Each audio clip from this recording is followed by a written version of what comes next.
Welcome back. The House Financial Services Committee issuing a 53-page final staff report on how the Biden administration debanked digital assets. It details how Biden-era regulators used vague rules, excessive discretion, informal guidance, and aggressive enforcement, all to pressure banks into distancing themselves from digital asset clients. This resulted in at least 30 entities or individuals losing access to financial services. Joining me now is Arkansas Congressman French Hill. He's the chairman of the House Financial Services Committee. Mr. Chairman, great to see you this morning. Thanks very much for being here. I want to kick it off with your report. What can you tell us? Well, Maria, happy holidays. Great to be with you. Hope you had a great Thanksgiving. This report identifies all the ways, led by Gary Gensler, who was chairman of the SEC, the bank supervisors led by Michael Barr, then vice chairman of the Fed, and others, to systematically debank legal businesses in the United States engaged in the digital asset innovative space. And this was terrible for American competitiveness, and it led me during the course of the Biden administration to offer my Fit 21 bill, which is now the Clarity Act, which gives the rules of the road, clear market structure road rules, so that people know how to innovate. They can count on the federal government for not debanking them and actually encouraging the use of innovation blockchain technology inside financial services. But why would the administration, the Biden administration, want to de-emphasize this? Well, I think they took the same approach that the Obama administration is, that when they, in their privileged point of view, believes that somehow that this innovation is a bad thing, they wanted to see it blocked from access to the financial system. We call it Choke Point 2.0. Choke Point 1.0, led by the FDIC, principally during the Obama administration, encouraged banks through leverage, intimidation, guidance, verbal communication, email listing, to ban them from banking businesses that the Obama administration didn't favor, like gun dealers, for example. I see.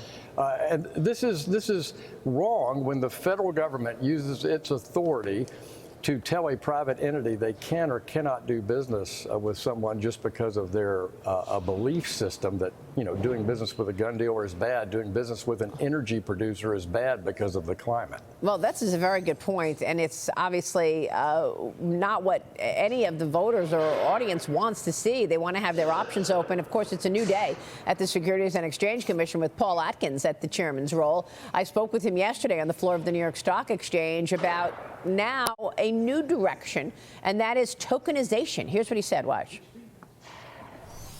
The idea of tokenization and having investors own tokens of a larger blueprint of a company. Explain that to us. Where is this going, and what is tokenization? Tokenization is the idea of using then smart contracts or tokens on-chain to be able to, that represent, say, an underlying security. And so then that tokenized security is a security and would be subject to SEC rules by law.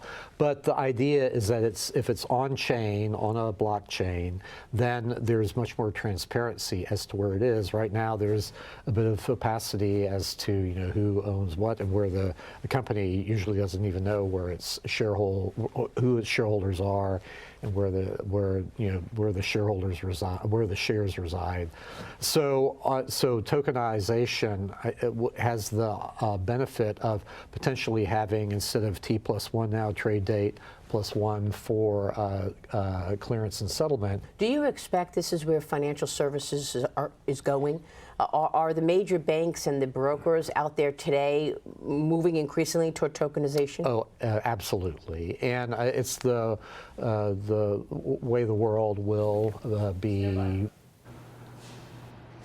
Your reaction to tokenization, Mr. Chairman?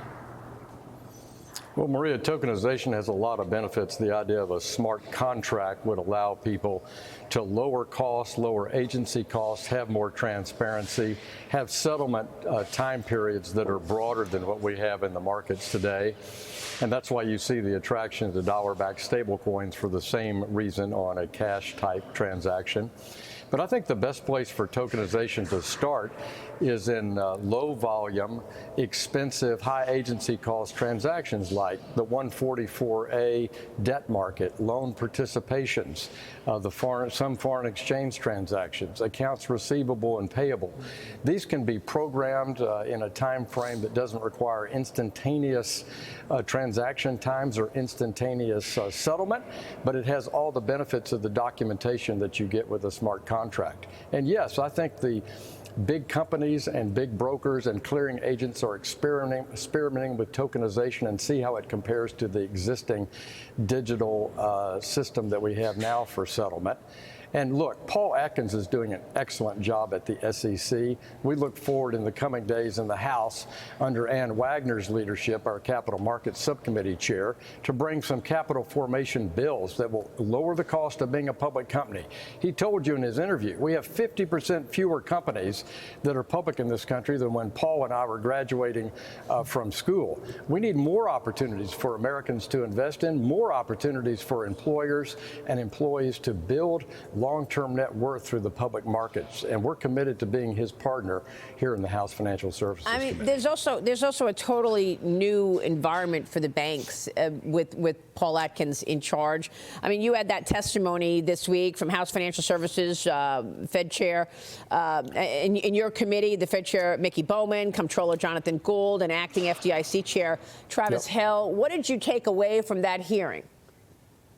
We're laser focused on lowering the cost and distractions of the way the Biden administration supervised our financial institutions and broker-dealers. They were distracted by things like climate-only policy, DEI policies.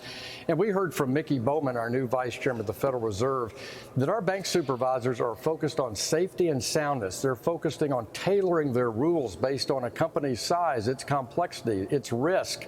And that's exactly the theme that House Republicans have led on.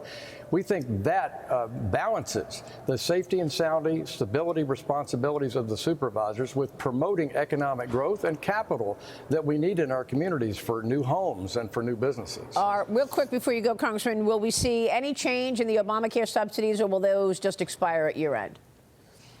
Look, I think there's a good faith effort in both the House and Senate to find a path that produces more consumer choice, more competition in health care, more transparency in health care prices.